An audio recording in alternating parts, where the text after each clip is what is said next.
borrow some more out.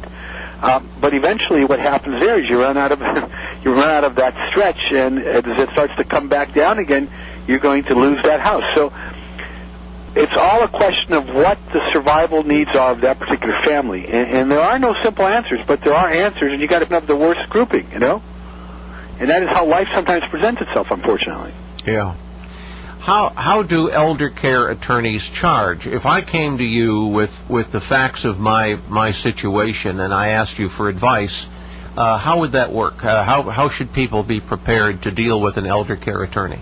Well, they're not any different than anyone else. They charge either by a flat fee for the work they're going to do, and always, as a consumer, ask what they're going to do and get it in writing and make sure you know what it is you're going to pay for. Sometimes they'll charge a percentage of whatever they're saving or protecting. Sometimes they'll charge a percentage of whatever they're saving for you. It's generally straightforward stuff. And not all people will need elder law lawyers to do anything. Lawyers are an overused product. The only time you need one is when you really need one, and otherwise, buying things, wills, trusts, powers of attorney, those are all things we need. We don't always need a lawyer to get some of those things. Many of those things are available at stationery stores. I hear on your show there's a company that's making certain products available. There are things that can be bought without to go to an attorney and spend hundreds of dollars to do that.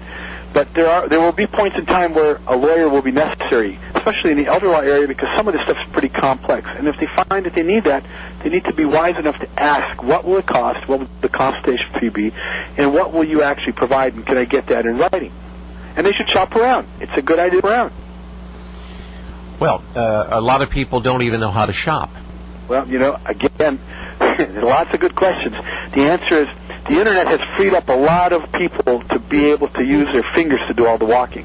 And again, the thing they're looking for, the key thing they're looking for, if it's lawyer, attorney, type in the word attorney and elder law or attorney and nursing home, and they will find names will pop up in their local general area. Mm-hmm. Well, I think that's... now, how would you search for an elder care attorney? Again, the organization that I suggested, NAELA, NAELA.com, is probably a very good start. They're reputable, they're good at what they do. I would highly recommend going to them first. Okay, NAELA.com? Right, National Academy of Elder Law Attorneys. .com. .com. Okay, and these folks are typically sharp on Medicaid, Medicare, and all that sort of thing. Absolutely. They're sharp on trusts, wills, powers of attorney, those kinds of things that the seniors are going to run into on a regular basis. Well, one of the things I try to caution people about is to be careful of what you try to do on your own. There's a lot of kits out there you can buy, and some of them make sense. And there's even programs. You can go to the store and the office supply store, and it says make your own will or what have you. But a lot of people are not aware of the fact that I've seen situations where a member of a family has a will in their hand, and they destroy it because that member of the family will do much better if there's no will. Talk to me a little bit about that. Well, you're raising two different problems. One is the evidence of having something that's already been made by someone else, maybe in an attorney's office and held for you. The other issue is just simply people being penny-wise, dollar-foolish. There are certain documents that you can do on your own. In fact, in most states there are things called holographic wills where if the will is written all in your own handwriting, dated and signed, it's sufficient. You don't need notaries, witnesses. You don't need a lawyer. So lawyers are absolutely a wonderful tool when and if you need them, but not everything's necessary and doesn't always have to go through an attorney. On the other hand, you don't practice medicine on yourself. When you don't feel good, you need to go to someone you can look to who can take this seriously. But on the greater issue, which is how do we know you have a will? How do we know you have a power of attorney? Do you have a power of attorney? Those things are critical, and I can strongly suggest to your listeners that they ought to have these documents. Either they can buy them at the stationery store, they can hire an attorney. These are not expensive things to have done by lawyers. Probably a good idea to have it done because at least you know there's someone accountable if they didn't do it right. And then make sure you give a copy of it to the people that you want to know it exists. Otherwise, something happens, and that one will, that one person doesn't want showing up, gets torn up or disappears. So it's very wise. Same thing with powers of attorney, which are basically, there are two kinds, financial and healthcare. They allow people to make healthcare decisions on your behalf. Those are very important tools. People must know they exist, and copies should be well spread. A lot of people are not aware of the fact. They're not aware of the fact at all that you can take, for instance, a prenuptial agreement, premarital agreement. Okay. Sure. My mom died, and it's so long ago it doesn't matter anymore. But my mom died when my dad died. My mother remarried a gold digger, and this guy went through everything she had. I mean, when Mom died, there was not a whole lot left. Okay, because this guy went through the family fortune. He was 10 years her junior, and he was an alcoholic. But one of the things he was doing, and I caught him at it, is he was burning up the wills and the prenuptial agreements. And fortunately, my mom had given me a copy of everything 3 months before she died.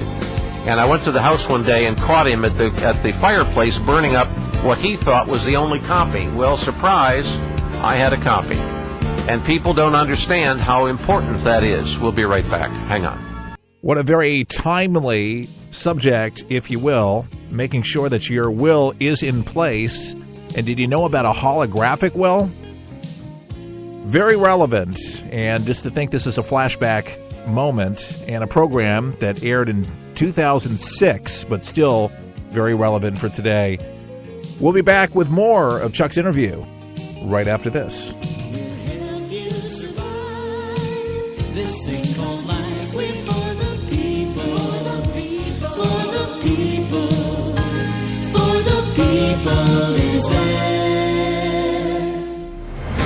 It's Share-a-thon, and that means it's time to help For the People stay on the air. Your giving keeps the freedom of the air a possibility.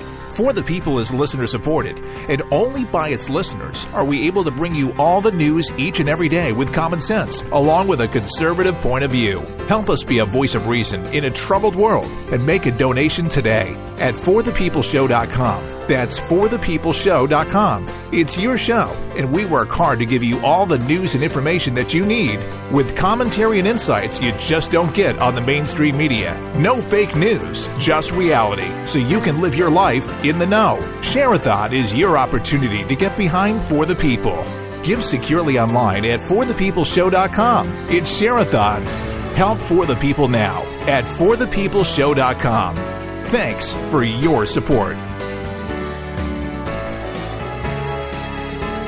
All right, like the announcer said, go to the website right now and make a difference. And we are going to be doing a lot more of these flashback programs. We used to do them over a year ago, and now Chuck said it's okay. And we found a way that it'll work for all of us, but for me to be able to go through literally thousands of hours of tape, make them air-worthy, broadcast-worthy, and subject matter that's relevant still today. It's going to take time, energy, and all that stuff, and I need your help to do it. So if this interests you in this way, please let me know, either by writing me. You can write and give me a donation if you'd like, so we can go ahead and keep this timeless program going called For the People. And this is what we're going to do: educate you, inform you, give you water cooler discussion. Very important subject matter that Chuck is talking about today, talking about wills. And the organization is still in business, nhscare.com. You can go there and learn about nursing homes, learn how you can make it work. And did you know that you didn't have to empty out your savings account and your bank account in order to be able to use Medicaid and Medicare? But see, knowledge is power. And so you got to have that knowledge to be able to work for you. So let that happen. Chuck Harder right now with his guest. Zoran Basic is with us. Zoran, it's very important to my listeners to have you suggest these websites. First of all, to get an elder care lawyer, you suggest NAELA.com. That's correct. NAELA.com. That's correct. And that will find them an elder care attorney in their area. and who's a specialist in their area. Yeah, a specialist. Okay. Right. That's correct. Now, and then as far as the situation of Medicaid, they would put in their state first on Google or something like that. That's correct. And then space the word Medicaid and see what comes up. Absolutely, and what they'll get is a list of attorneys who specialize in this, as well as they'll get the official site for Medicaid in that particular state. Unbelievable. That's a good start. Yeah. I'm appreciative of this. Is there any book that you've come across that you think is a kind of a must read? I wish I could tell you yes. The problem is this area changes so quickly, Chuck, that a book would be out of date before it ever got to the printer. So the answer is, the Internet is really kind of an interesting tool. It has become the Bible for information because it's quickly updated, although it can also be a very ugly tool. It can be used to educate and inform, and I think they need to go to the Internet, Google things they're looking for. On that note, Medicare Part D, a lot of people are hearing about prescription drugs and Medicare Part D. If you haven't gotten yours yet or don't know how to do it, Medicare.gov, www.medicare, medicare.gov. They can go to that site, they can go to Part D, and they can actually put in their prescription drugs, and they will tell them what programs are available in their local community. However, again, you have to be on Social Security to sign up for this program. Absolutely. You have to be Social Security and retired to get Medicare Part D. Now, for somebody who is, let's say somebody took Social Security disability, they got to wait a year. Right, and they may be looking at state disability insurance. They may be looking at a variety of other things. They may also be looking at Medicaid as a kind of a patch quilt for that year while they're waiting for Medicare to come in. Really? That's where Medicaid can be very helpful. Mm-hmm. So, but Medicaid is something that you've got to go and talk to the people there. You have to apply. It's a process, but Chuck, we live in a world where everything's a process, and you have to jump through the hoops, and that's why getting that elder law lawyer or someone who's knowledgeable to help you through the hoops is critical. Yeah, it is, without question, it is. And your website is nhscare.com. Right, it stands for Nursing Home Solutions. Care.com. That's correct. And this is going to be an even bigger business, isn't it? It's a very big business, and unfortunately that's the key word that's a problem. It's become too much of a business and not enough of a concern. Do you see any changes? No. In fact, I was around when the Great Panthers were formed back 25 years ago. I helped form that. And I've been around a long time dealing with seniors, and unfortunately, most of the people that were out there protecting their interests are gone. And one of the things that's confusing to me is we have this large population of seniors who are not taking an active step to protect themselves. I hope to have another conversation with you in the very near future. Zoran Basic, thank you very much for giving us an hour out of your day. My pleasure. Thank you, Chuck. You bet. Take care, dear friend. Bye-bye. Chuck Harder saying thank you. If you want to help us, it's for the people. I want to thank everybody up and down the radio trail for making it happen. And thank you, our troops in harm's way. Also, don't forget the storm victims, many of whom are still struggling and have lost everything. It's Share-a-thon, and that means it's time to help For the People stay on the air. Your giving keeps the freedom of the air a possibility.